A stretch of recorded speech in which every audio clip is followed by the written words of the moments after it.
మేడిగడ్డ బ్యారేజీ వరదను తట్టుకోగలదా? మేడిగడ్డ బ్యారేజీ వరదను తట్టుకోగలదా అంట. ప్రభుత్వానికి గుత్తేదారు ఎలాంటి లేక తనిఖీలు చేసి నిర్ధారించాలని సూచన. డ్యామ్ యజమాని నీటిపారుదల శాఖే. మా నిర్వహణ గడువు 2022లోనే ముగిసింది. కొత్తగా ఒప్పందం చేసుకుంటేనే పనులు. లేఖలో స్పష్టీకరణ. చర్చనీయాంశమైన పరిణామాలు. ఇట్లా ఉంటుంది డ్రామా. ఇదే కనుక కేసీఆర్ ఉంటే ఇప్పుడు ఎల్ఎన్టీ వాడు కానీ ఎవడు కానీ వాని పరిధిలో ఉన్నది 100% వాడు చేస్తుండే. వీళ్ళు వేసే డ్రామాలకు ఏంటంటే కొత్తగా మళ్ళీ ఈ ప్రక్రియ స్టార్ట్ చేస్తేనే దాంట్లో పైసలు వస్తాయి, మనకు కమిషన్లు వస్తాయి. దానికోసం అవి ఎల్ఎన్టీ వాడు బాగుపడాలి, దాంతోపాటు ఆ పర్మిషన్ ఇస్తే దానికి కమిషన్లు మనకు రావాలి. దానికోసం మేడిగడ్డ మీద ఈకలు. ఈ మేడిగడ్డ మీద ఈకలు పీకిర్రు ఇక్కడ ఏం కనపాలే. ఇక మళ్ళీ ఇప్పుడు పోయి కృష్ణ మీద పడ్డారు. ఇంతకు మించి ఇంకొకటి ఏం లేదు మిత్రులారా, ఏం ఇదంతా ఒక డ్రామా అన్నమాట. మేడిగడ్డలోని 7వ బ్లాక్ను పరీక్షించి దానితో పాటు మొత్తం బ్యారేజ్ వచ్చే వర్షాకాలం వరదను తట్టుకోగలదా, సురక్షితమైనదేనా అనేది నిర్ధారించుకోవాలని గుత్తేదారు అంటే ఎవరైతే కాంట్రాక్టర్ ఆ కాంట్రాక్టర్ ఎలాంటి సంస్థ నీటిపారుదల శాఖకు ఈ నెల 1వ తారీఖున లేఖ రాసింది.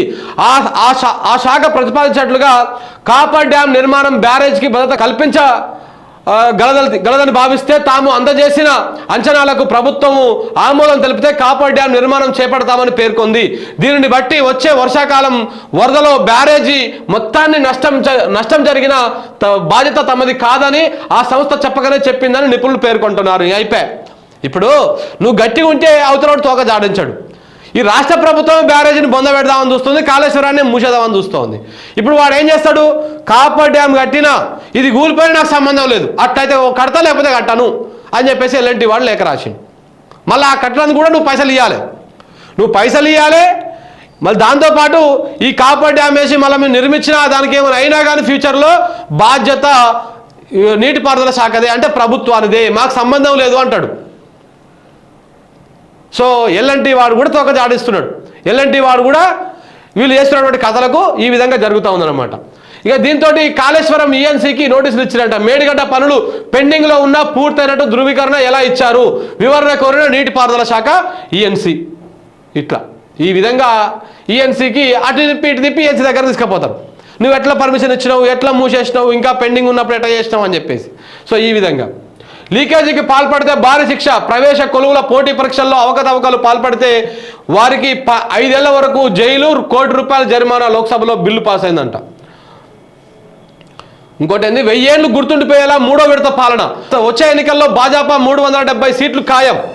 కాంగ్రెస్ మూతపడే దుకాణం అని ఎద్దేవా. ఎందుకు నాయన? ఇంకా 370 ఇస్తే మొత్తం దేశం మొత్తాన్ని అమ్మేస్తావా, లేకపోతే రాజ్యాంగం మొత్తాన్ని ఒక 2 పేజీలు చేసి ఇక ఒక రష్యా లెక్క, ఒక చైనా అధ్యక్షుని లెక్క, నియంత్రణ లెక్క పాలిస్తావా ఎప్పటికీ? ఇంకా 3వ విడత పాలన అంట. ఇక జనం ఇక ఆకలికి వచ్చేది. ఇక చెప్తున్నా కదా, అన్ని రాష్ట్రాలు కలిస్తేనే ఈ దేశం. ఈ రాష్ట్రాలు బలంగా ఉండాలంటే ఇక్కడ స్థానిక పార్టీలు, ప్రాంతీయ పార్టీలే బలంగా ఉండాలి. అప్పుడే ఆ ప్రాంతాలకు ఇంపార్టెన్స్ ఉంటుంది. ఆ ప్రాంతాలతో కూడినటువంటి దేశంలో కూడా ఆ ప్రాంతం మాట నెగ్గుతుంది. సో మన తెలంగాణ ఉంది. తెలంగాణ ప్రాంతంలో ఈ తెలంగాణ హక్కులను కాపాడంటే ఈ కాంగ్రెస్ వాళ్ళతో అవుతుందా? మన ఏం చేశారు? 60 రోజులు కాలే తీసుకపోయి కృష్ణను అప్పచెప్పారు. ఇప్పుడు గోదావరిలకు శటగోపం పెట్టారు. సేమ్ ఇట్లనే జరుగుతుంది. వీళ్ళకి ఎంతసేపు ఉన్న రాష్ట్ర ప్రయోజనాలు ఉండవు, కేవలం రాజకీయ ప్రయోజనాలే ఉంటాయి. బల పరీక్షలో నెగ్గిన చంపాయి సర్కార్. జేఎంఎం నేతృత్వంలోని కూటమికి 47 మంది ఎమ్మెల్యేల మద్దతు, వ్యతిరేకంగా 29 మంది ఓటు. అంగన్వాడీ కేంద్రాల్లో 9,000 ఖాళీలు గుర్తింపు. ప్రభుత్వ అనుమతి రాగానే ఉద్యోగ ప్రకటనలు. కాంగ్రెస్ ఎంపీ టికెట్ల కోసం 309 దరఖాస్తులు అంట. సగం మంది ఎమ్మెల్యేల తమ్ముళ్ళు, బామ్మార్దులు, చుట్టపోడు, సడ్డకుడు ఇట్లాంటి అందరూ అప్లై చేసుకోరు.